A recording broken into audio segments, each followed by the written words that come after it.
Topic है integrated pest management. ठीक है, यानी कि एकीकृत नाशी जीव प्रबंधन। ठीक, तो इंटीग्रेटेड पेस्ट मैनेजमेंट होता क्या है? ठीक है, तो इसमें इंटीग्रेटेड पेस्ट मैनेजमेंट का अर्थ यही है कि यह एक ऐसी व्यवस्था है जिसमें फसलों को हानिकारक कीटों तथा बीमारियों से बचाने के लिए किसानों को एक से अधिक तरीका जैसे कि व्यवहारिक, यांत्रिक, जैविक तथा रासायनिक कंट्रोल इस तरह से क्रम अनुसार प्रयोग में लाना चाहिए ताकि जो क्रॉप्स हैं उनको हानि पहुंचाने वाले जो पे उनकी संख्या हानि स्तर से नीचे रहे और जो केमिकल हैं जैसे दवाई वगैरह हैं उनका प्रयोग तभी किया जाए जब अन्य अपनाए गए तरीके से सफल ना हो। ठीक है, तो इसमें भी हानिकारक कीड़ों और बीमारियों से बचाने के लिए जो एकीकृत नाशी जीव प्रबंधन यानी कि इंटीग्रेटेड पेस्ट मैनेजमेंट है, ये भी एक तरीका है, समझे? ठीक है, अगर इस तरीका का इसका उपयोग करने से जो हानि पहुंचाने वाले इंसेक्ट हैं उनकी संख्या कम ना हो तब केमिकल मेथड का यूज़ करना चाहिए। ठीक है, तो इंटीग्रेटेड पेस्ट मैनेजर या इंटीग्रेटेड पेस्ट कंट्रोल एक ऐसी सस्ती एवं वृद्ध आधार वाली मेथड है जो पेस्ट के कंट्रोल की सभी विधियों के समुचित तालमेल पर आधारित है। ठीक है, इसका लक्ष्य है पेस्ट की संख्या एक सीमा के नीचे बनाए रखना। ठीक है, इस सीमा को बोलते हैं आर्थिक क्षति या आर्थिक सीमा। ठीक,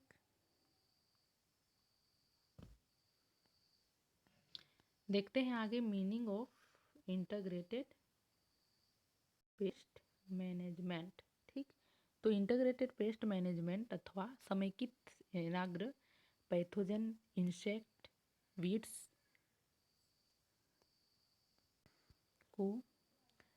को आर्थिक फसल हानि उत्पन्न करने से अनेक विभिन्न प्रकार की मैनेजमेंट मेथड के प्रयोग द्वारा रोकने का एक प्रयास है। ठीक है, जो कम खर्चीली या मूल्य इफेक्टिव होते हैं और इन्वायरमेंट को कम से कम क्षति पहुंचाते हैं। ठीक है, तो आगे देखते हैं हम लोग इसका एम्स क्या है, इंटीग्रेटेड पोस्ट मैनेजमेंट का एम्स क्या है। ठीक, तो इसके एम्स देखने से पहले मैं बताना चाहूँगी कि ये जो डायग्राम है यह है फसलों के पेस्ट के प्राकृतिक शत्रुओं का उपयोग। ठीक है, पेस्ट का जो नासी जीव है उनके बहुत सारे प्राकृतिक क्या बोलना चाहिए पैरासिटिड प्राकृतिक शत्रु का उपयोग इसके थ्रू भी मैनेजमेंट क्रॉप का हो सकता है। उसके बाद है, ठीक, यह जो कीट है देख रहे हैं यह क्या कर रहा है, यह कीट दूसरे कीटों और कवकों को चाट जाता है जिससे पौधे की रक्षा होती है। मतलब यह जो कीट है वह भी रक्षा कर रहा है प्लांट का, उस पर होने वाले जो इंसेक्ट हैं कीट हैं उनका हानि पहुंचाने से यह भी उनकी रक्षा कर रहा है। इसके द्वारा भी मैनेजमेंट हो सकता है क्रॉप का। उसके बाद देखेंगे AIIMS of integrated pest management, इसका क्या एम्स है।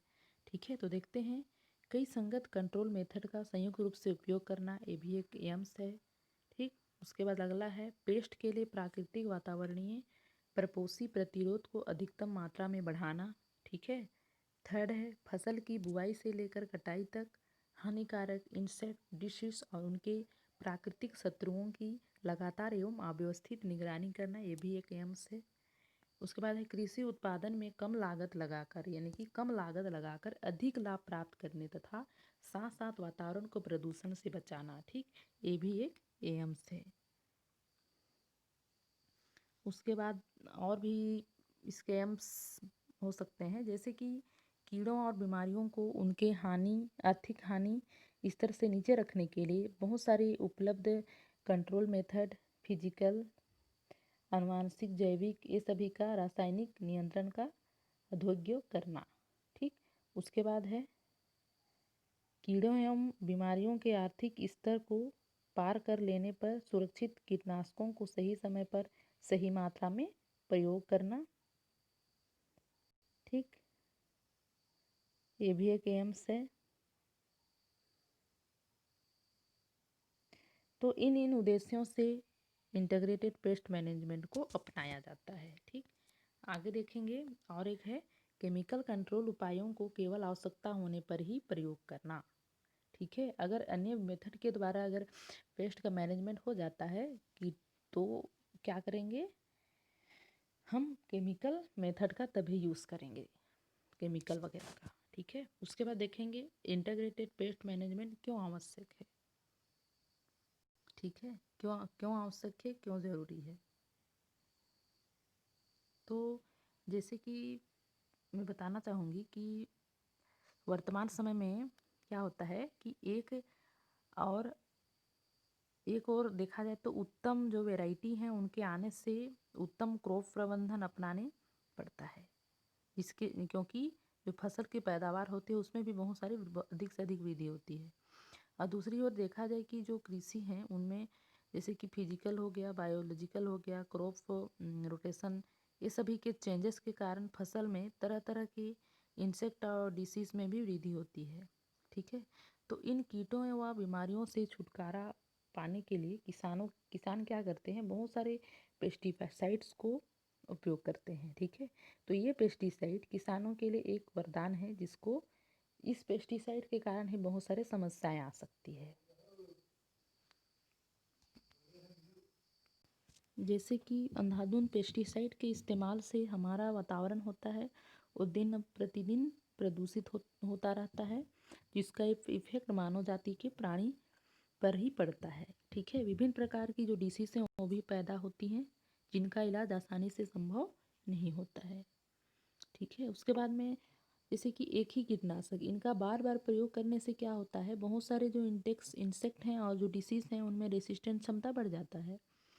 ठीक है, जिसके कारण जो कीड़े और जो डिसीज निर्धारित मात्रा में आसानी से नहीं मरते हैं।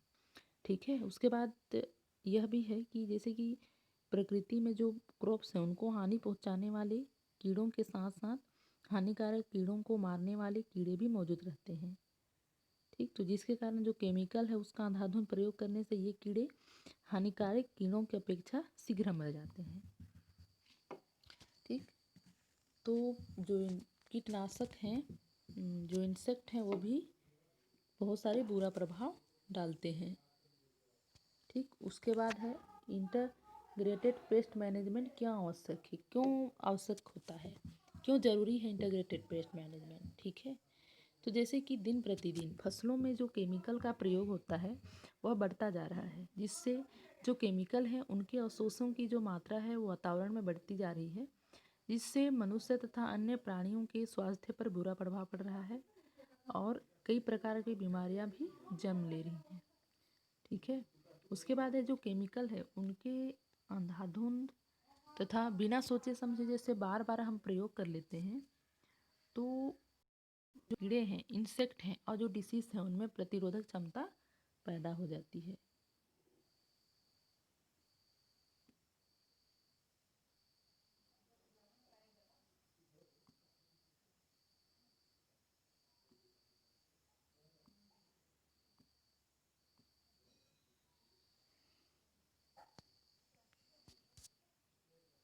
ठीक, और यह भी पाया गया है कि फसलों को हानि पहुंचाने वाले कीड़ों को मारने वाले कीड़े वातावरण में हमेशा मौजूद रहते हैं। ठीक है, जिसके कारण जो हानिकारक और जो लाभदायक कीड़े हैं उनका प्राकृतिक संतुलन हमेशा बना रहता है।